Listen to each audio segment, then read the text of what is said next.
Welcome back, everybody. It's time for the final set of the day. Aggro now on the desk with Anatoly, and I actually had to put a jacket on because you were looking so nice today. Oh, thank you. Felt kind of weird if I was going to come out here without a jacket. jacket. Obviously. You got to show us up. Hey, that's the only jacket I had in the green room, so it doesn't look great, but we're going to make it work, okay? That's what we're going to do. The final game coming your way, but let's take a look at the standings first because we have had a big day of the North American SPL thus far. Space Station fell to Splice, excuse me. Splice punched their ticket as the second best team in North America. Right now, we're about to have LG up against Trifecta, and LG totally can move their way up the standings pretty quickly here. That's right. After the loss that CLG just experienced to E-United, they dropped down to 2-7. As a result, Trifecta still with 2 more games to play up against LG that's been struggling all split long. Would not surprise me if Trifecta climbs above CLG still. Could be, but I believe on Friday it's LG up against CLG. So if Luminosity end up winning this game and then beating up on CLG on Friday, they could move all the way up to 4th, potentially. True. So they've got a lot of potential. Between 4th and 6th, it's still up in the air. First 3 are solidified to E-United, Splice, Space Station Gaming. This is going to be a big game for Luminosity. And the fact that they can even get to 4th seed, I think has got to make them feel pretty good about how they started their split. I mean, they looked not so good with Shadow Chair there in the mid lane. Considering they had to go through a couple of roster changes as well, switching people from their natural positions. Gino going into the mid now, picking up Inbowned, a.k.a. Bobby from the console world. It's going to be interesting to see not the short-term growth from Luminosity, but more of the long-term. It really is just about showing up at LAN, I think, for this team, and really every team now in every region. It's not just North America. But with LAN so quickly approaching, if you're going to make a drastic change, you have at least a little bit of time before the placement stages. Yep. It's going to take your next few weeks will probably be rocky, but if LG are able to put this together, then they could end up finding a 4th seed and making their bracket to get to DreamHack Atlanta that much easier. I think the LG strength is based on basically the calls that Weekend will dictate for the rest of his troops, is how aggressive he wants to play, which lane he wants to look for ganks, and how the rest of his team kind of follows up. And more importantly, that is also the picks that he elects to go for, because it's not your traditional jungler style, playing the Arachne from time to time and a Willish, so it's a different flair. On the other side of things, Trifecta also went through some roster changes, but they seem to have evened out a little bit more. I mean, Paul in the mid lane has looked absolutely great as of late. I mean, this guy is really turning into a true superstar, even at the SPL level. Sam for Soccer is looking more comfortable with every passing week. Exciting to see him reach that potential. Neil is starting to feel comfortable again, it looks like. Zapman doing Zapman stuff still. I mean, this Trifecta team isn't a pushover by any stretch. Just as unpredictable LGR, the same could be said for Trifecta. Scary D has looked really very solid even last week, playing the Pele, having a good performance there. We mentioned Sam for Soccer being more comfortable since his transition from that minor league. Paul is just aggressive, nonetheless has not stopped that performance. Last time these two teams went up against each other, Paul just dominated the mid lane up against Shadow Chair. We'll see if Gino's able to fare a little bit better as we get ready for picks and bans for game number 1. It'll be Trifecta in that second pick slot, Luminosity in the first slot, and I think that as you grow as a team, getting your own team identity, you look at what Splice has done. They have just gone full into, this is what we pick even if nobody else does.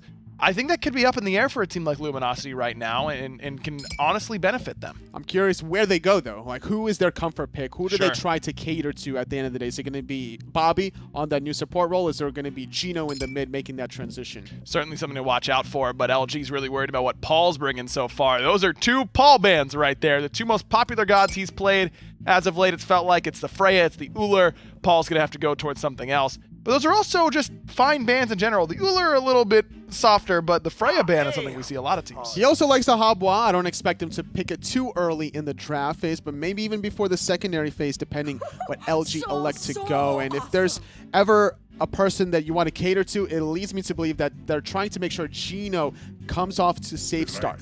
Pele, first picked here for Trifecta, alongside the Chernobog. 2 pretty good early picks for Trifecta. As you see, they banned away the Mercury from Weekend as well. A signature pick for him. With Mercury rising up that meta, I think that really does benefit LG. I think it has more to do with Mercury in general and not Weekend necessarily. Even though Weekend has been playing the Mercury before Golden Blade was out. Forever. I mean, back when old Golden Bow, there's an Envy Mercury skin, and that's true. That's attributed to Weekend. You gotta give him some respect on that pick, as Ama and Ram, the 2 selections for Luminosity. That Baron could be going solo now is what I'm looking at. I mean, potentially in the mid, for Geno. If you're a support moving over to the mid lane, he's probably been practicing a lot of Baron in support. That's true. Maybe he can make it work in the mid lane. You need to stick to Amaterasu in that dual lane because Agreed. of the pressure between the passive amplifying 10% damage between that 15 physical power aura that's going to allow Rama now for Clout to do a lot of damage and just have clear out the wazoo. Yeah, I like this selection so far for Luminosity. They really seem to prioritize this ROM. They've prioritized Clout's picks pretty consistently throughout this Season 5, and for good reason. He's been a big part of that. When they are winning, it's often off the back of Clout. Yeah, and with the pick from Artio, that's a good idea to stop some of the Amaterasu and the ROM ideas, something that we've seen a lot of. Splice, Trifecta taking a page out of that book. Could be in the solo lane. Scary D, big fan of that Artio as well, so a little bit of ambiguity so far in Trifecta's draft as they take the Ho Yi, so it's going to be double Hunter, probably Chernobog in the mid for Paul, despite that Uller ban coming from Luminosity. They're going for the Zhong Kui. So I'm thinking Zhong Kui mid now, Baron solo, Ama support is what this is looking like to me. Very spicy from Luminosity, not to be surprised, honestly. Erlang Shen, the last selection for LG, probably going to go in that jungle position. Weekend needs to make sure that Geno gets off to a safe start because the Zhong Kui will struggle against a Hunter. Chang'e, last pick, so maybe that is not Artio in the solo lane. It looks like that Chang'e might be going to the solo. Does that mean Trifecta is going to win this game, or will you give your vote to Luminosity? Make sure you get your vote in the chat. We've seen a little bit more Zhong Kui as of late. I believe Maswell pulled it out in the mid lane for Splice. Splice obviously is doing very well. Luminosity here could be Zhong Kui solo as well with Baron in the mid. I think there is a little bit up in the air, but overall, which draft are you favoring? I'm favoring Trifecta a little bit, not just because of the draft, but the players piloting them. LG struggled so far in the current split. Trifecta, if there's ever time for them to step up, they got to be motivated before the placements. That's right. I mean, Trifecta, we talked about Luminosity's potential to move up in those standings very quickly. If Trifecta are able to win this game, then they can basically all but lock up that 4th seed in this set in general. For that, we'll throw it over to the casters. It's Tom and Taco on the cast. Thanks a lot, Aggro the Magnificent and your assistant, Toli. Clout and Inbound already getting jumped on here. Trifecta doing what they can, and what they can is a lot. The support already down to 40%. Clout looking pretty low as well, but solo lane KikiSoCheeky. And he's looking to run down Zapman. There's no chance that they're not going to get away unless they utilize a sprint. NeiruMah is going to make sure to get him out of danger for now, but Kiki was just so ready to try and chase down Zap at the start. It just doesn't really pan out here for Luminosity.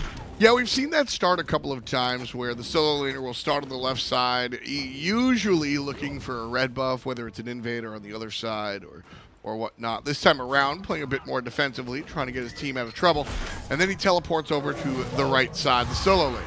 So, making little impact there, but really no negative impact in his own world as he's able to TP there nice and easy. So, no big deal either way. Scary D across the way, though, on the Chang'e with the Mage's Blessing. And that's part of the reason why Kiki can afford to make that rotation so early on. Scary D probably not going to be able to finish clearing out that wave at level 1 before Kiki has a chance to teleport over. So Kiki doesn't really miss out on too much creep experience. Still relevant. They're both the same at level 2, but health bars are not the same in mid lane. Oh! Sam for soccer. First blood. I didn't see that one coming. I thought that was going to be Weekend. He had so much pressure, and it felt like Geno and Weekend were right about to invade the red buff there from Trifecta, but thought better of it once they saw the next wave coming in. Probably just got a little bit too greedy, assuming that they'd be able to get lane pressure one more time and then look for a rotation. I honestly thought Paul was going to go down in that engagement. Also, I take that back. It's because the Hunters already took care of those red buffs early on. Zapman with that red buff around his waist. Luminosity probably checked it and just realized from their dual lane that because Zap already has it, they're not going to be able to make anything out of it. But Weekend and Geno were just still so far up there, and Sam just taking advantage. Yeah, let's take a second look at that one. So surprising the first blood was here for our boys. Sam for soccer, the culprit. Let's take a look. And Weekend, for what it's worth, just seemed like he wanted to aggress solely onto Paul, kind of just trying to ignore the Pele pressure from behind him, maybe assuming that even if he did end up trading out there, it would still be for the first blood bounty on Paul, which would help put Geno further ahead, and sometimes it just doesn't line up. A little bit rough there in the middle lane Inbowned still wet behind the ears as far as PC is concerned. He's a world champion on the console. Certainly knows his way around the sticks, and I think that he certainly knows his way around the battleground of the gods. Just in general, smart Smite player. But definitely an adaptation phase to the PC League. One, because of the obvious control scheme. And two, metagame means many more things than just what characters are hot right now. And metagame certainly has to do with the players that he's playing against. Especially when you consider the entire discussion that Xbox in general tends to have its own separate meta and player preferences, a comparison to that of what we see in the SPL. And there's just bound to be a couple of differences with certain God priority picks when you factor in keyboard and mouse versus controller. And while at the top threshold of play for Xbox, a lot of times those console players can make the adjustments. It's not always as easy to just plug and play coming over into the pro level. For me, looking at Inbound, especially considering he plays support role, I am less concerned about his ability to navigate the mouse and keyboard, as he's now half HP'd and half all the way down to 0. I'm more concerned with him being able to navigate the higher level of competition at the pro level. NeiruMah and Zapman have been playing this game since 2012. Bobby just hasn't. And his ability to sort of learn and grow in this league, that's going to be the big key for me. Even if you're on your tower line, that doesn't guarantee your safety by any means. And Inbound just seemed to be under the impression that Zapman and NeiruMah wouldn't look to dive him there, but as a support Baron, one of the difficulties is trying to keep your early positioning intact at a point where you're not going to be able to get picked off. And talking about picks, we got Scary D bringing down Kiki in a solo frag, it looks like, and Scary D nearly has Kiki's tower taken to boot. It's not solo. Kiki had help in that lane. He had the bunny rabbit. Taco's face was just... If you want to let it count. Oof. Nice evade there from Scary D, but I think that was Weekend's true plan all along, was to try and get this Chang'e to burn out that immunity from the Moonlight Waltz, but unfortunate in the end here for Kiki. He's just going to have to hold that L as Scary D not only takes a tower down to just about its last 10%, but a free solo kill, and Weekend unable to punish. That's Trifecta's name all day long. I want to watch that one again. Let's take a look at the solo kill that, well, I want to watch it at all. We really didn't get a chance to see it, because why would we? Scary D going to cut down 1 and 2, and the ultimate's got to come, right? Yeah, just jump on over. What's up, Waxing? We'll see you not so soon. And the meditation and the dance helps him escape the tower line. That's what it was, the meditation from Scary D. He was confident in that dive, and it looked a little bit questionable at first, but Kiki experiencing some of the difficulties with Amaterasu in the solo lane as opposed to that support role where you have your hunter to help you clear things out early on. Chang'e, not exactly a mage known for how much pressure she provides in the early levels, but against the Amaterasu, this is a prime opportunity for Scary D to just continue trying to apply a little bit of pressure against Kiki, keep him confined to that solo lane so he never really has a chance to participate with engagements elsewhere for Luminosity. The old 6-minute tower. Never a good look there.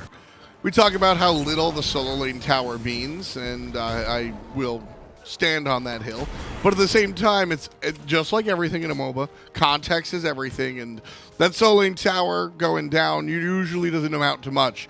But it going down at 6 minutes, Taco, that's just a level of dominance, and now you have all this map space to play around with. This could be trouble for Clout, able to evade the ricochet from Zapman with a rollout, but NeiruMah could possibly look to make Inbound his next target priority focus. And I'd actually want to see Zapman and NeiruMah looking to just suppress this Baron as often as possible. You have the Sunbreaker that's going to impact him. Even if he goes into that life of the party, he's still absorbing ticks of the damage. And NeiruMah with the follow-up on the stance switcher, Artio can certainly deal a fair bit of damage at the start. I mean, we saw that coming out earlier today. We watched Splice confirm their second seed, so they're going to go right to DreamHack, no placement stage, and Artio is being played by Aurora. And even in the support role, just able to dish out a ton of damage. So we know what Artio can do. And I mean, if I'm going to compare Aurora's playstyle to any other supports, I think NeiruMah comes to mind. So that aggressive nature, certainly a big key of what Trifecta is looking to do here in week number 6 with DreamHack looming. Well, it looks like Trifecta just want to continue chasing down all of Luminosity, but a nice disengage. Spotted out pretty early on as well. Weekend even preemptively popping that Erlang ultimate. Not because he was concerned that Paul was going to be behind him immediately, but because he wanted to make sure that if Paul did decide to commit with the Living Nightmare, he was topped off enough with this health bar that he'd be able to try and escape. Paul's been so dynamic for this team.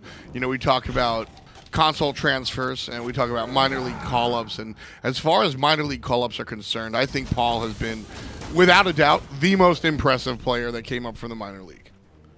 Can't say that I disagree with that, but Paul also certainly putting in the work to make sure that he could compete at this level. I think that as far as player discipline is concerned, that was the main argument surrounding whether or not Paul was going to be a proper fit for Trifecta, and I definitely think that Paul has managed to come around from some of his earlier days in the competitive scene. For sure. I mean, when you talk about gameplay, he was a pub stomper in the minor league. He was just so much better than everybody else. He played Uller and Hebo every game and just win. And that's what I was concerned. As the red buff goes to LG very, very easily. I was concerned that he was just going to look to keep up his play style, but he learned and transitioned and gave a lot of respect to the players above him. And what I love the most is that recently he has returned to that dominant ball hog play style, if you will. We saw him bring out the Hebo mid and farm. And that excited me. Oh, well, thought that Scary was going to steal that blue buff away from Kiki for a second, and that would have been just heartbreaking. Losing your buff after committing a god ultimate to it, especially one like Dazzling Offense, that's such a big team fighting ultimate. And knowing that that cooldown is unavailable, Scary D already starting to make his rotation into the mid lane. Yeah, I love that. Very, very intelligent there. Weekend chased out low. Geno here just trying to deal with things. Trifecta used a teamfight ultimate from Kiki, and I was just about to say, you know, it's 10 minutes. They're not team fighting anytime soon, so who cares? And that's kind of the case. They weren't team fighting anytime soon. Scary D rotated and forced a mini team fight, knowing that Kiki would be less effective than him. That was a really heads-up play by Ron. Surprisingly enough, though, Scary D didn't elect to use that Waxing Moon. I feel like if he dropped the Waxing Moon, he might have found a pick onto either Weekend or Geno. I think Weekend was a little too far out, but Geno looked like a prime candidate, standing at the front of the tower line, popped up, or he popped the ghost out of that Zhong, but still not exactly the most comfortable situation right now for Luminosity. Living Nightmare out of Paul is going to bring him face-to-face with KikiSoCheeky. Kiki now looking to move forward. Big damage there onto Inbound, though, from the Crystallized Curses and Vicious Barrage. Yeah, see, this is why I think that Scary D was holding on to the Waxing Moon, knowing that the subsequent objective would be on the radar. 50% for the Gold Fury so far. Up in the sky goes Clout, keeping himself in control. Oh, man, I was excited because Clout went up, but was quiet. He kind of stayed under the radar, but Trifecta get the objective nonetheless. And Scary D on the chase, not going to get the Hunter. I'm amazed Scary D doesn't keep going forward. I think it was only because no one else from Trifecta was close enough to bail him out just in case he did get into a bit of a sticky situation. So I like the respect that he gave to Clout after Clout burned out the purification beads. But one more time, a Ram coming into this dual lane, because we're not out of the laning phases just yet, by the way, guys. This is Trifecta commanding this game from the very start with those early picks and forcing down a Gold Fury prior to the standard period of time where we'd normally start to expect those Gold Fury dances to take place. And not only that, but Trifecta also understanding that these laning phases haven't gone away just yet. Nope. They just have a lot more pressure in them now. I mean, it's 12 minutes. It's a very early game to really be popping off like this. Luminosity, they're down by about 3,500, 3,600 wave to wave. Really clean stuff from Trifecta so far. LG, they've got, like I said, a newer support player. There are some things that are shaken up there, but I mean, Trifecta have been dealing with the loss of Mask, who such a huge presence. Can we just note how fast Kiki is right now with Amaterasu and how Scary T seemed like he had zero issues keeping up? I mean, talk about a race. Those two are going to be interesting to watch. Scary T, especially with Sam, and I actually like that you brought that up with the newer acquisitions here for Luminosity, because having that mix of new players to old, because normally you'd be looking at Paul as the rookie here for Trifecta, and that doesn't really seem to be the case in the slightest. Sam also, I mean, another SML ring up that I think has been a great fit for this team. Yeah, you know, it's Paul is still, you know, by all definitions a rookie, but he's one of these guys that's hard to believe that he's a rookie. It's hard to believe that he's newer to the scene or excuse me, the league. Whereas SamForSoccer, I think, kind of has shown those rugged edges and certainly has a lot to learn. Not that Paul doesn't, but just looks a little bit more fresh than Paul. Paul came in and, like I said, I put out videos saying I don't think he's going to translate. And day one, I was just sitting there, okay. I've been bamboozled. Paul is the guy. Over there for Luminosity, Inbowned was one of my favorite players to watch in the Xbox scene. I haven't seen that success from him yet in the PC League. And like I said, for me, it's about level of competition. Zapman's just better than what you have to deal with in the console squad league. Oh my goodness, Clout's actually going to get away from this situation. Nice, I Kiki. thought he was toast instantly. But Kiki, showing up right in the nick of time, going to manage to bail Clout on out of there.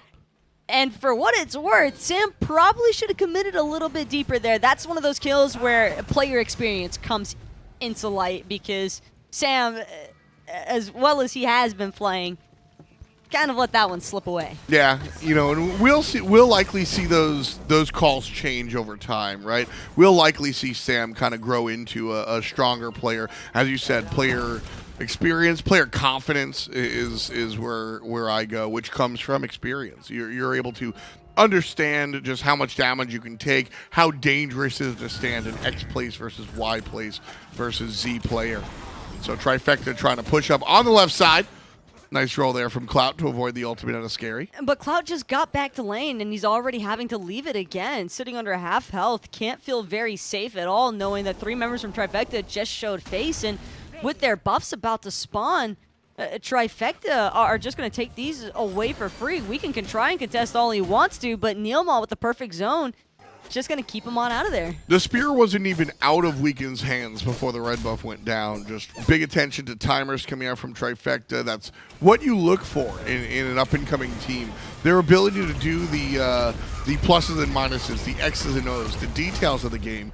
Looking to be able to find timers, looking to be able to counteract wards and play the heavy side of the map. That's the basics that you're looking for, and I think we're seeing it. Paul, forced into the living nightmare, actually going to find himself going into the mid lane now to make friends with Geno. I thought that he was going to get caught out for a second, but Paul was expecting the stun, immediately uses the beast with the cleanse, has a heal from Scary D, and Scary D didn't even need to use meditation, but he had it just in case. Love that into darkness, into the wall there, just taking advantage of the fact that Geno was by himself, and as a lone Zhong, it's going to be rather difficult to try and tackle Paul with all the interrupt factors that Scary D can provide. Well, left side by the Gold Fury. Clout's going to take care as he falls down to SamForSoccer. Geno could be, will be next. Double kill for the rookie. Inbound on the run. NeiruMah gets the stun here. SamForSoccer thinking about it. Doesn't want to dive just yet. Paul and Scary D making up the flank. Scary does not have the ultimate available. Otherwise, that might have been a dead Baron. Pretty sure Inbound spotted him out, and that's why he went as deep as he did into the T2 tower, but it doesn't even matter. The fact that Scary D made Are they doing this? Can they do this, Taco? Fire Giant? Yes. So, I mean, you do have Amaterasu Aura. Weekend's here with a basic attack-oriented character.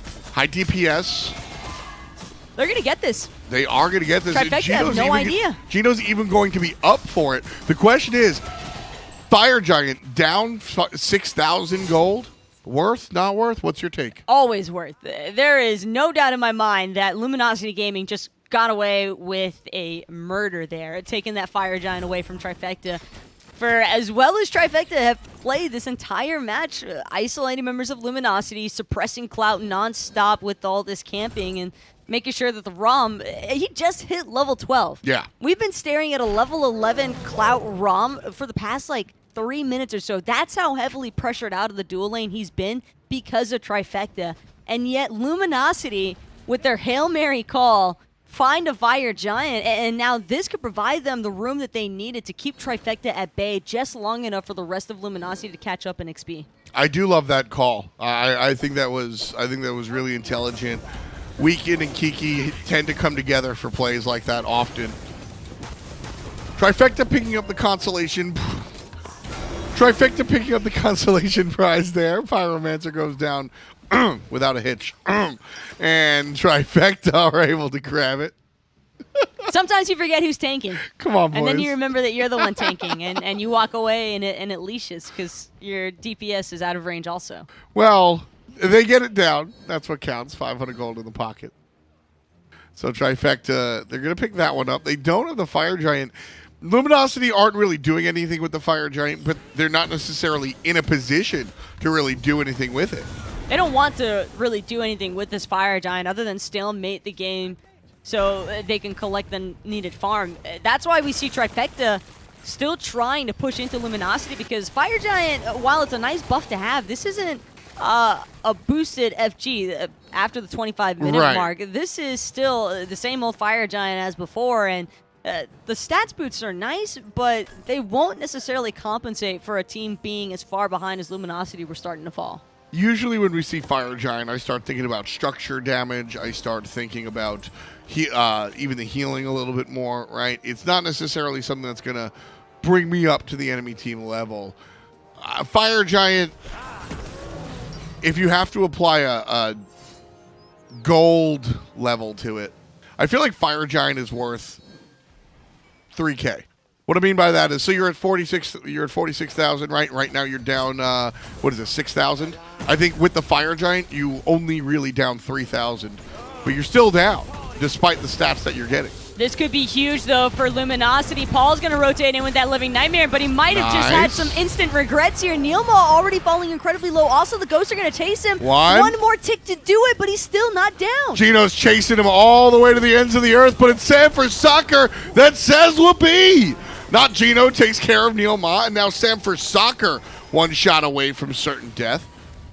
The tier 2 tower going to be aggressed on, but Scary D's here, and this could be a very scary scenario. So LG have to fall all the way back. Keep an eye on Weekend, though. He's still lurking in the jungle there for Luminosity. Trifecta, I think, just had their red buff stolen away. I'm not sure if Weekend stayed the entire duration to bring down every single one of those creeps, but certainly took at least one buff. Yes, it does look like that did indeed get stripped away by Weekend. Nice lookout. Even though they aren't able to take down a T2 tower there in duo, it's still nice to bring down Zapman and both of his relics. Exactly. And Luminosity Gaming, they're able to take that Fire Giant and find something with it. I did not expect them to be offensive at all with the Fire Giant. I thought they were just going to kind of be stuck behind the 8-ball. It's kind of one of those situations, though, between Clout and Zap, where Zap constantly just has his posse bullying Clout, and then Clout goes and gets his older brother and brings over his older brother and his friends. Is Fire Giant then the older they start brother? fighting them back. Yes, that's the older brother. And that probably felt real nice for Clout, though, to finally find a chance to return fire and give him a taste of his own medicine. Because But the Fire Giant doesn't come to the party. No, but the rest of Luminosity did, and that was the first time we really had a chance to see Luminosity attack Zapman and NeiruMah all game. You know, it's kind of like, as Paul gets aggressed on under the tower, it's kind of like Clout went to his older brother, was like, come help me fight. And his older brother just like sitting there, chilling, was just like, nah, but you can take my weapons. Oh, beautiful by Geno. Stops Paul dead in his tracks. You sure? Might have been up a little bit more than he could shoot. No, he still found him. 100% calculated. Paul, you cannot run from these ghosts. They will haunt you forever. Geno will end up falling in the end there, but Scary D still on the retreat. Weekend and Kiki trying to chase him down. And now the turnaround here. There's the 2. Where's the... Oh. Scary D still in control. Nice knock-up coming out from the rest of the team. Scary D racing to catch up to Kiki, who will die. Will he? Yes. I'm not sure that he can close the gap. Nah, he will Zap's die. going to spot him out. Watch this. Watch this. Oh, you're stuck. Where you going, Kiki? The answer?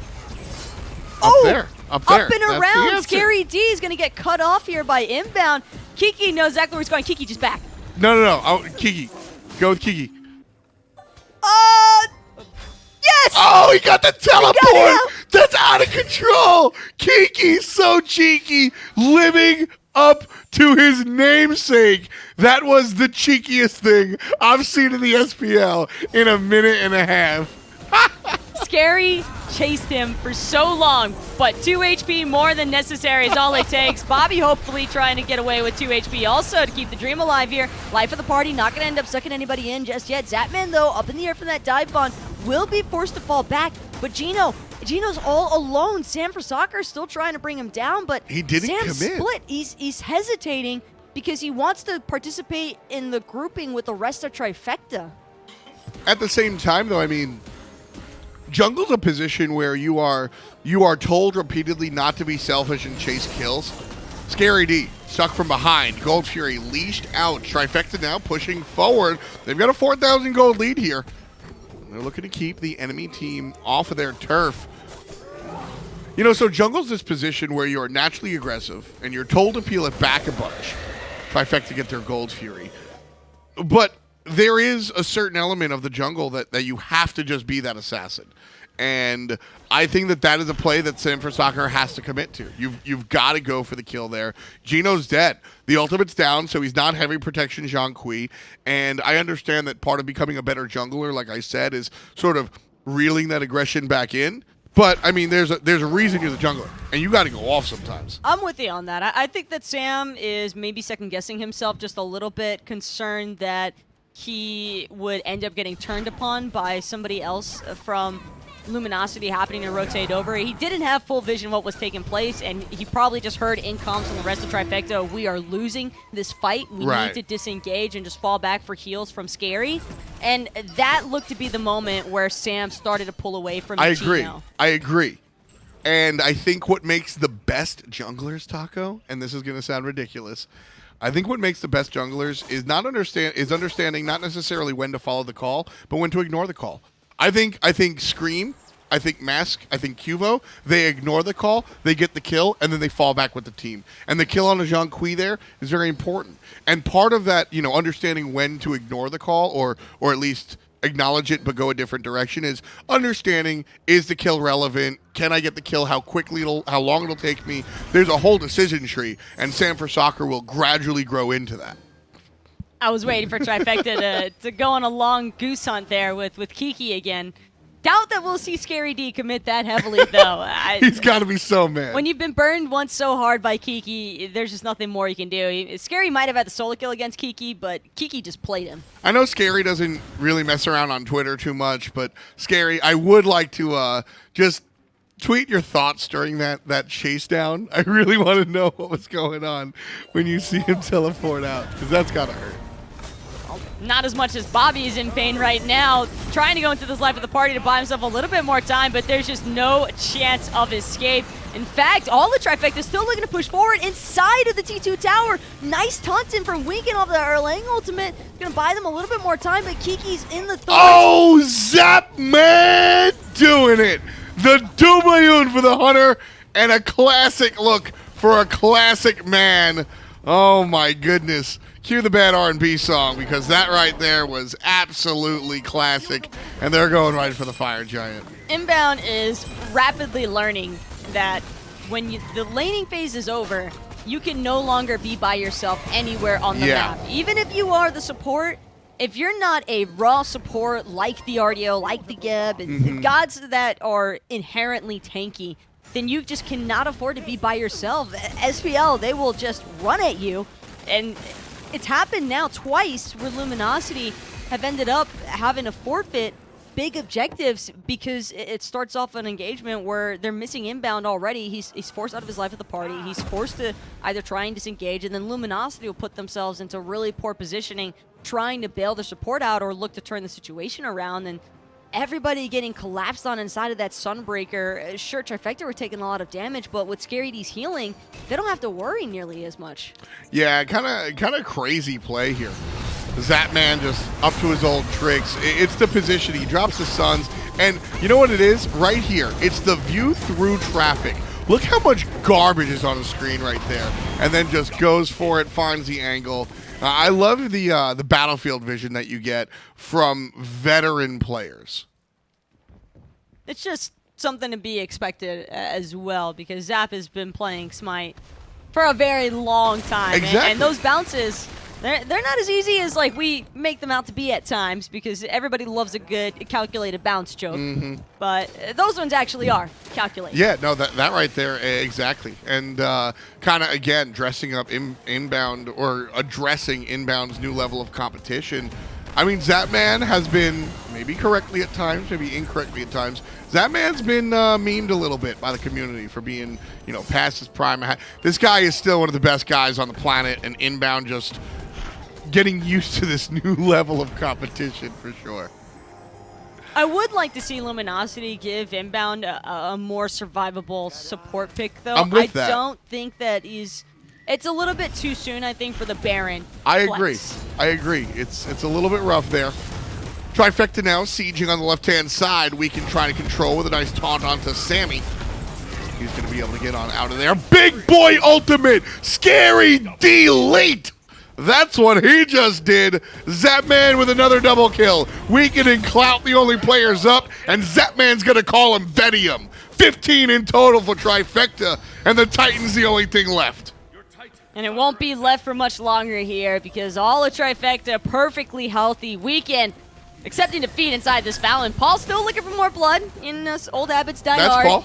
But it's at least a guaranteed victory. I don't really see a situation where Trifecta end up dropping that game ender right there towards the end, but really well played by Trifecta. As soon as they got that pick onto Bobby underneath the T2 in solo lane, I think that's where things really started to crumble. They were already pretty shaky from Luminosity, solid recovery point when they got that sneaky fire giant, Sure. but unable to really make too much of a heads up plays with it, and without those moments, well, you kind of just end up falling short. Listen, the broadcaster in me is really excited because I think both of these teams look better from what we've seen spring, summer. But when it comes down to it, is Scary D is scary as hell. That's all I'm really going to say about that one. Game 2 on the way, but first, let's talk to Aggro and Tully. Scary's a nice guy. I don't know. He's not that scary. No, He's not like definitely a big dude that's gonna really scare you. You know, Nah. he's just a little scary D. That's what I mean, he you does. can call him Big Scary D for like irony purposes. You could do that. You could also say that he had a big performance there in that game 1, and you'd be right about that one. Chang'e, that big Chang'e underneath the Phoenix is really what got the job done. And then even getting a solo kill up against Kiki, diving the tower, finding the last hit. I love the fact that he threw a basic attack as well before the Crescent Moon for the last hit, just really showing off his mechanics there. But what a game from Sam for Soccer. Real coming out party here for Sam. 8-0 and 5 on the Pele. Pele, are we all in agreement that Pele is universally considered good now? Because there was some questions. It's definitely better than the Uller that was banned. Sure. We'll see if that wants to be a switch up there. But Trifecta, remember, did do the banning of the Uller, and that let Zapman really run the duo lane, though, of course, that was the banning against Paul. Zap played very, very well. He had a double here, a triple later on. When Trifecta is able to operate on all cylinders, Zap can still show that he's got it. Oh, absolutely here. Through the traffic, just able to find the bounce for a hot double kill, getting the fire giant for the rest of his teammates.